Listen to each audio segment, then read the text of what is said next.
समृद्धी महामार्ग उठला शेतकऱ्यांच्या मुळावर। हजारो हेक्टर शेती खरडून गेली। पाहिजे तसा पाऊस न होऊन हजारो हेक्टर जमिनीवर पाणीच पाणी झाल्याचं चित्र आहे। वाशिम जिल्ह्यातील रिसोड तालुक्यातील नेतसा या गावात हे दृश्य दिसून येतात। हजारो हेक्टरमध्ये पेरणी केलेलं बियाणं खरडून गेलं, त्यामुळे शेतकरी अडचणीत सापडलाय। जिल्ह्यातून जाणाऱ्या समृद्धी महामार्गावरील पाणी आउटलेटद्वारे परिसरातील काच नदीला येत असल्यानं या नदीला मोठ्या प्रमाणात पूर येऊन परिसरातील पेरणी केलेल्या हजारो हेक्टरवरील जमिनीचं नुकसान झालंय।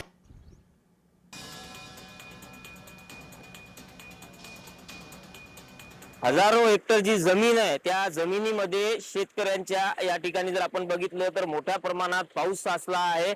या ठिकाणचे जे नदी नाले आहेत ते तुडुंब भरून वाहत आहेत।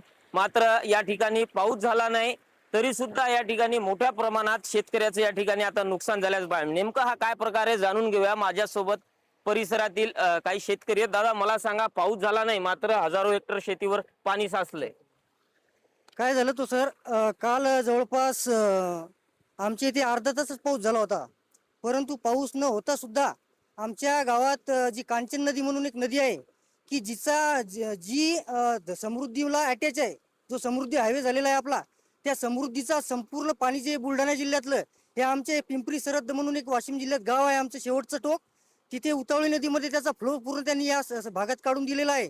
आणि त्याच्यामुळे आमचे जे नेतनसा, कुकसा आणि पिंपरी सरहद या चारही गावामध्ये जवळपास हजारो हेक्टर जमीन, जवळपास परवा दिवशी आमच्या इथलच्या पेरण्या झाल्या होत्या सोयाबीनच्या, तर त्या सर्व शेतामध्ये तुम्ही स्वतः बघितलेले आहे आता सर्व पाऊस झालेला आहे। आता या शेती पेरायची सुद्धा कामी पडलेली राहिलेली नाही। विशाल राऊत, जय महाराष्ट्र न्यूज, वाशिम।